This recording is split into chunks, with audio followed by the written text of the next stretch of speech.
up, boys and girls? Here we go. Chef PV here.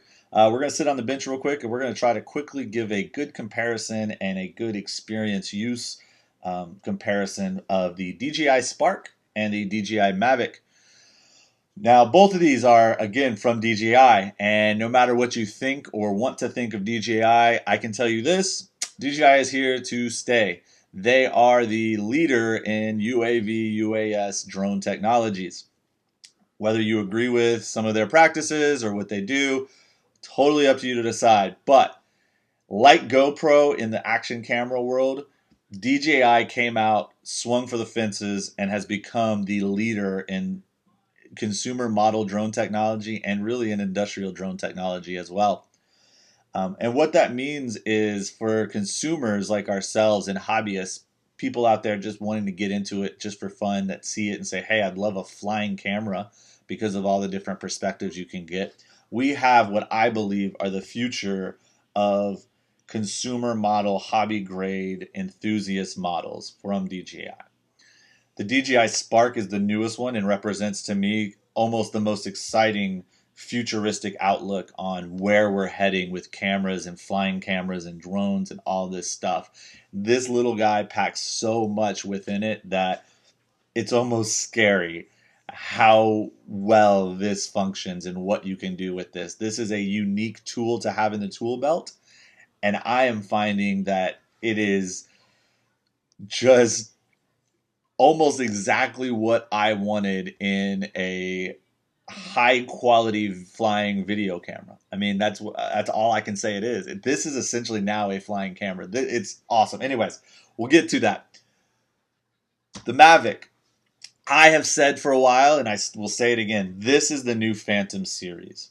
What I mean by that is the DJI Phantom, for a very long time, 3-4 generations of its cycle, has lived as the mainstay of consumer model drone technology, as far as if you want something amazing quality, high quality, that can do pretty much anything you want it to do up until you get into that industrial and commercial level gear.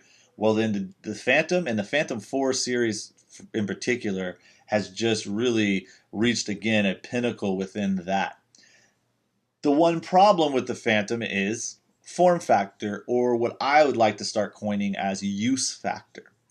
For me, use factor is how often am I likely to use it? How often do I bring it with me somewhere that I'm going to go do something else and capture some other content? How often of those times do I then get it out and use it and have some content brought in from that is remarkably enough usable and desired to be used in my product or my content? Well, that I think is the most important factor here. For me, the Mavic, away from the Phantom 4, when I moved from Phantom 4 to Mavic, I did so because I loved the Phantom 4. But I was not flying it but maybe 30% of the outings that I took it on, because it was just too difficult to get it out of the box, up in the air, the props on, all that stuff. It just took time. And when you're out doing other things like flying other types of aircrafts, or going out and just hanging out with the family and capturing what you're doing, you don't necessarily want to set something up for 5 minutes, even though it's only 5 minutes or however long. It only takes a couple minutes. Having this and being able to pull it out the box, undo 2 legs, unfold it, basically, pull the gimbal cover off and the gimbal lock, power it on, and we're in the air and we're going in about a minute and a half after boot up, right? So the use factor on the Mavic, through the roof compared to the Phantom 4. If you're on the fence between the two and you're not a professional commercial user, then the Mavic, if you're just wanting to go out and get really great video and footy, here you go. This will go long range, and I don't really like saying long range, but this range is very comparable to a Phantom 4. You're not going to have very much issues with, hey, I want to pop up from where I'm at and I want to go 500 feet that away, 1,000 feet that away to go grab the picture of the tower over there, all in line of sight, of course. Then the Mavic is the one you want. What you're not going to want to do is, if you're, a quarter mile away from a target, or even a football field away of a target that you're wanting to capture, that is where the Spark is not going to be very well used. You know, again, look at the size of it. Not again, but let's look at the size of it. Let's look at the motors on them. They're very different motors. The Mavic is already using a smaller size motor than the Phantom series, and that's because it's a smaller aircraft and it can utilize smaller, faster motors with a different prop size combination to allow it to provide enough efficiency and thrust to do its job. So the same thing goes for the Spark, but then they even went even smaller, obviously, because it's a smaller form factor. It's lighter. It doesn't need the larger motor, and so you can get a higher kV motor. So because this is spinning faster, smaller props than this, then if you're trying to go a distance, then this is going to overwork itself or get basically the battery also. The battery life is just going to drain on it. You know, as you go smaller, we're having to worry more about the payload factor on these designs, and so the battery can only be so big in each unit, and this one is definitely going to have obviously much less runtime. This is about 11 to 13 minutes. This is going to be about 18 to 24 minutes, just depending on the type of flight. So very, very different flight times, and it's again why you're going to choose the right tool for the job. Do you often go out and fly for 20 minutes at a time? Well, if you do, then you're just going to want to jump to this for sure. But if you're really just going out and wanting to just pop up, grab a couple of quick shots of the area you're at, maybe a little pan, maybe pop up, whatever you're doing, and then put it down because you're mixing it with other content, or you're just making quick little, 1080, little 1080 clips, the Spark is where it's at. This thing, as far as use factor compared to the Mavic, again, it blows the Mavic away only because there's no need to unfold it. There's no need to remove a gimbal clip or anything. Like, again, pull it out the box. Literally, this one, you just set down and push the button twice and it powers on. Its use factor is, again, better than the Mavic sitting next to it, which it is better than the Phantom. So as you move down these lines of portability, you get to a point to where that becomes a large factor. Is, are you going to use it? That's it. And so if you want 4K and you want to be able to go a decent distance to capture something, and you want to be able to fly in high winds, because environmental obstacles or environmental conditions, the Mavic is going to be very, very much more stable and be able to be fly in specific conditions much higher than the Spark. The Spark is stable as heck. It floats around and moves around, but the picture is stable as heck. And the reason for that, I believe, is some internal stabilization, which we will talk about in a second when I show you a quick video. But wind, I've had this thing out in 20 to 40 mile per hour winds gusting. It will not handle 40, by the way. You can handle 10. 15 is manageable. You should start coming home. Anything gusting above 15 miles an hour, you should probably bring it in. It is not going to fight the wind very well over time and distance. So if you get it up there and it starts drifting away and you have to fight the headwind back, it is a very hard fight. Be careful. This guy, I wouldn't put it out in any kind of wind above like 5 miles an hour, if even that. It will fly in it, don't get me wrong. But again, battery life, motor heat, all those things, once you start pushing against the wind to get it back, you're going to have an issue. Getting in and around tight spaces is where this thing excels. It flies up and around in areas that you're able to capture content that, sure, you might be able to get close to, or even some of it with the Mavic. But these big props spinning and sucking stuff in and all that, you're going to get sucked right up into that tree much quicker than this one. I had this guy floating around in a tree watching me get a quad out of a tree, and it was literally just, it's fine. I mean, you can get into so many other tight spaces and areas that if you want a tool that is, again, able to just pop in, get that specific shot that you need, and get something really nice and clean, that's it. And so that's all I'm going to say about it. I don't know what else to say. I've flown both quite a bit now. I really, really like both. If I were a filmmaker or a creator, a content creator, in the sense of I needed multiple tools, I'd keep both. for me and for my factor of what I need to do, I capture content with other cameras, and I typically mix the mediums to a point to where I just need a few great shots, like really good, cool stuff that I think I can still capture with the Spark. That I'm actually going to get rid of my Mavic.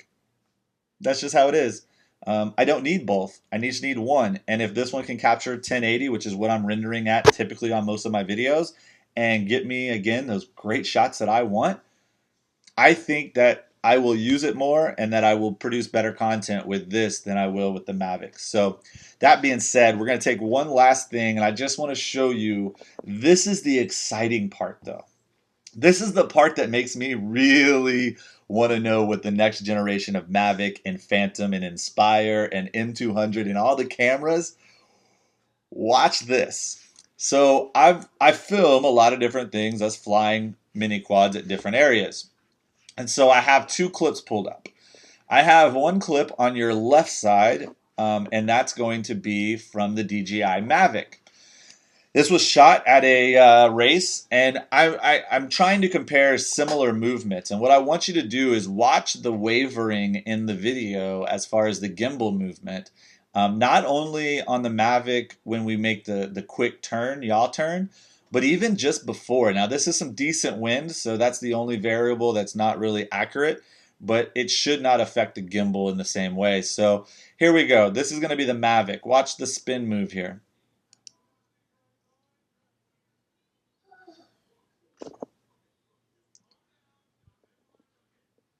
So you saw when I spun, okay, see, did you see when I spun, you see there's a spot where we actually end up with a very tilted horizon. Let's take a look at this. I'm going to step it up, step on it. There we go. Now watch right. So right there, boom. Look at that tilted horizon.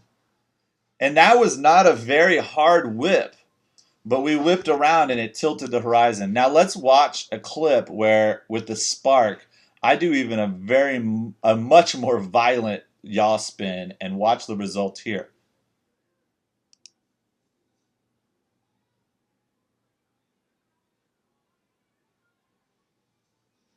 That was just straight off the card. That is straight off the card.